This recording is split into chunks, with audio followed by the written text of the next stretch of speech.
अब समझिए 1 KG uranium 235 में, 238 में नहीं भैया, 1 केजी यूरेनियम 235 27 लाख केजी कोयला के बराबर ऊर्जा देता है।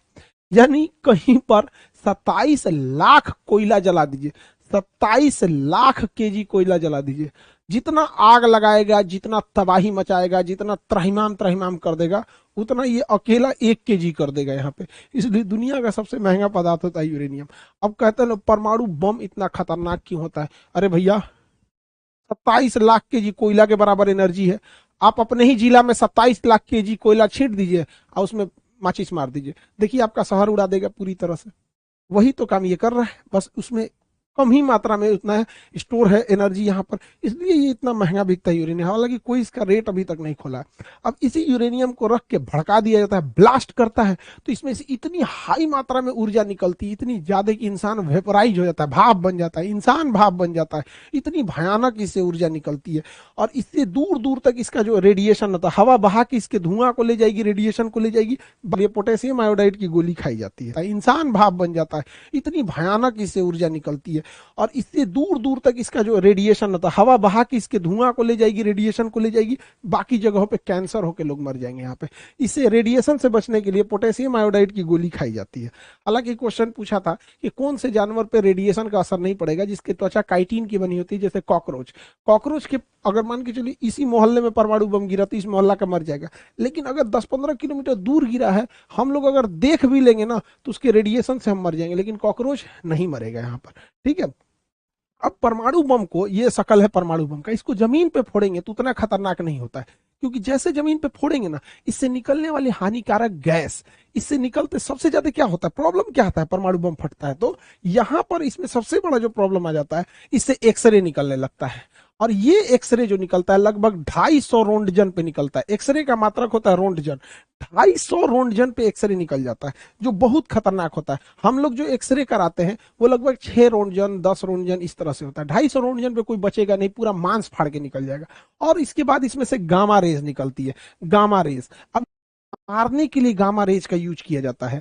बहुत हल्की मात्रा के गामा रेज का यूज जिस एरिया में कैंसर होता है उसे मारने के लिए किया जाता है कि कैंसर मर जाए, लेकिन इतना हाई पावर का इसमें से गामा रेज निकलता है कि पूरी शरीर मर जाती है यहाँ पे। तो ये दो ही खतरनाक रेडिएशन होती है। और सबसे ताज्जुब की बात यह है कि ना हम लोग गामा रेज को देख सकते हैं, गामा रे भी हमें नहीं दिखाई दे सकता है, और ना ही हमें एक्सरे दिखाई दे सकता है, तो हमें दिखेगा ही नहीं, अचानक आर पार होकर मर जाएगा आदमी यहाँ पे। यही खत्म, जैसे कोरोना कहाँ हम लोग को दिखता था, अचानक किसी को हुआ कोरोना मर गया यहाँ पे, तो वही होता है यहाँ पे। अगर गामा रेज लग गया तो पता ही नहीं चलेगा वो क्या हो गया, और 10-15 दिन बाद, 1 हफ्ता बाद आदमी मर जाता है। तो परमाणु बम एक तरह का विस्फोटक घातक नहीं होकर यह एक प्रकार का प्रदूषण है, जिसे नाभिकीय आपतन कहते हैं, न्यूक्लियर फॉलआउट कहते हैं। इस जमीन पे अगर पटका गया तो इसके जितने रेडिएशन है हानिकारक, उसी मोहल्ले में, घर द्वार, गली कुची में भस जाएगा और दूर तक खतरनाक इसका असर नहीं जाएगा। इसलिए जब भी परमाणु बम को ड्रॉप किया जाता है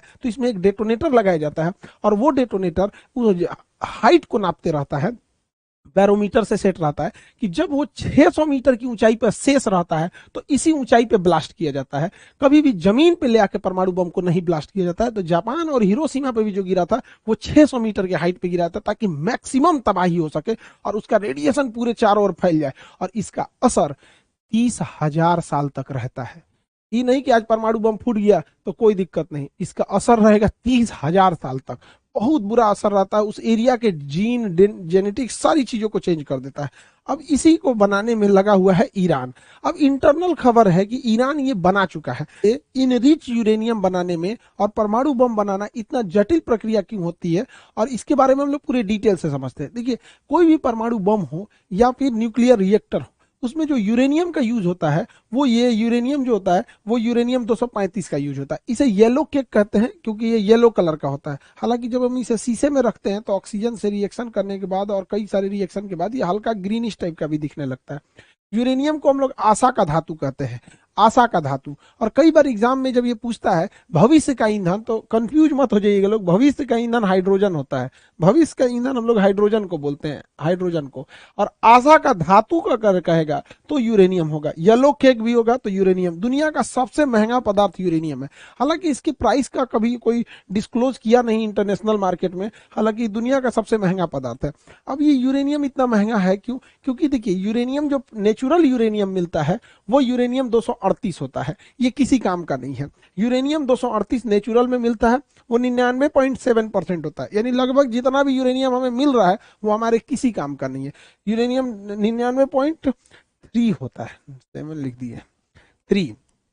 अब ये जो हमें हमें जो प्राप्त करना है यूरेनियम 235 चाहिए। अब ये यूरेनियम 235 कितना चाहिए, कितना है प्रकृति में? 0.7%, यानी हमें 100 केजी यूरेनियम मिलेगा ना, तो उसमें केवल 700 ग्राम हमें काम लायक यूरेनियम मिलने वाला है। ऐसे अगर परसेंटेज नहीं समझ में आ रहा है तब यहाँ पर, तो 100 केजी में 700 ग्राम कितना अजीब हो जाएगा यहाँ पर।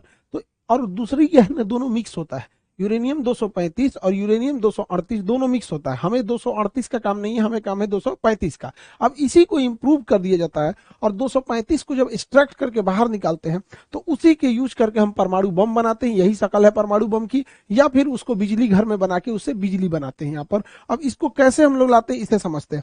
हम जो यूरेनियम मिला है हमें, उसमें 235 भी है और 238 भी है, 235 और 238 दोनों है। इन दोनों ही यूरेनियम को एक सेंट्रीफ्यूल नामक डिवाइस में डालकर, सेंट्रीफ्यूजल नाम के डिवाइस में डाल के गोल गोल घुमाया जाता है। अब जैसे दही में हम लोग ऐसे मथनी डाल के गोल गोल घुमाते हैं, मक्खन अलग हो जाता है, दही मलाई अलग हो जाता है, सेम वही चीज होता है जिसे हम अपकेंद्र बल या सेंट्रीफ्यूगल कहते हैं। तो इसके जो सेंट्रीफ्यूज होते हैं उसी में इसको गोल गोल घुमाया जाता है। इस गोल गोल घुमाने से फायदा ये होता है कि यूरेनियम 238 साइड में हो जाता है, यूरेनियम 238 जो है ये साइड में आ जाता है, और हमें जो जरूरत होती है यूरेनियम 235 की, ये यूरेनियम 235 बीच में चला जाता है और हम इस बीच वाले से निकाल लेते हैं। इन दोनों में आपस में दोबारा ना मिले और आसानी हो इसे हटाने के लिए, इसलिए इसमें यूरेनियम हेक्साफ्लोराइड नाम की गैस को अंदर डाल के उसके बाद इसे घुमाया जाता है। इसकी फिक्स स्पीड होती है कि इतने स्पीड पे घुमाएंगे तो एक्सट्रैक्ट अच्छे से होगा, और अगर स्पीड कम और ज्यादा होगी तो इसमें बहुत प्रॉब्लम आ जाएगा। ईरान ने भी ऐसे ही न्यूक्लियर प्रोजेक्ट बनाए थे, लेकिन उसके इस सेंट्रीफ्यूल के कंप्यूटर को इजराइल ने हैक कर लिया। जो कंप्यूटर इसे गोल गोल घुमा रहा था उसी को हैक कर लिया। अब वो स्पीड कभी बढ़ा देता था, कभी घटा देता था, कभी बढ़ा दिया कभी घटा दिया। तो उसे जो यूरेनियम 238 से यूरेनियम 235 यूरेनियम 235 ये जो मिलना चाहिए ये उतनी अच्छी क्वालिटी का नहीं मिला। इजराइल कितना समझदार, कितना साफ दिमाग है उसका, उसने कहा कि अगर ब्लास्ट करेंगे तो सोच रहा है दोबारा बना लेगा, उससे ऐसा न बनाते हैं कि कामे लायक न रहे, उतना तगड़ा विस्फोट ना हो सके। तो ये इजराइल ने किया था, सेंट्रीफ्यूल की स्पीड को कभी बढ़ाता था कभी घटा देता था, कितना ऐसा करता था कि प्योरिटी ही उसमें नहीं रह पाती थी।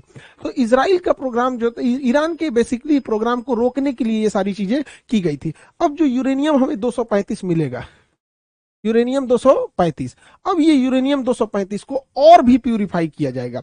तो पहले तो 238 से हमें ले आना है 235, यूरेनियम 238 से हमें बनाना है 235। अब जब 235 मिल गया, अब इसे और प्योर किया जाएगा। अगर 5% इंक्रीज करेंगे, 5% प्योरिटी लाएंगे, इनरिच करके, इनरिच बोला जाता है उसे, प्योर नहीं बोल के इनरिच कहेंगे यहाँ पे, तो उससे हम परमाणु बिजली घर बना सकते हैं। लेकिन अगर इसे 90% तक इनरिच कर देंगे तो जाके परमाणु बम बनेगा। यानी जो बिजली घर वाला यूरेनियम है वह यूरेनियम से हम परमाणु बम में डालेंगे तो उतना तगड़ा झटका नहीं देगा, उसे और शुद्धता की जरूरत है। लेकिन दोनों में ही यूरेनियम 235 का ही यूज होता है, 38 का यूज नहीं होता है। यूरेनियम 235 को साफ करके जब इनरिच करके ले आते हैं तो इस तरह से उसे बंडल बना के रख लेते हैं यूरेनियम को। अब समझिए 1 केजी यूरेनियम 235 में, 238 में नहीं भैया, 1 केजी यूरेनियम 235 27 लाख केजी कोयला के बराबर ऊर्जा देता है। यानी कहीं पर 27 लाख कोयला जला दीजिए, 27 लाख केजी कोयला जला दीजिए, जितना आग लगाएगा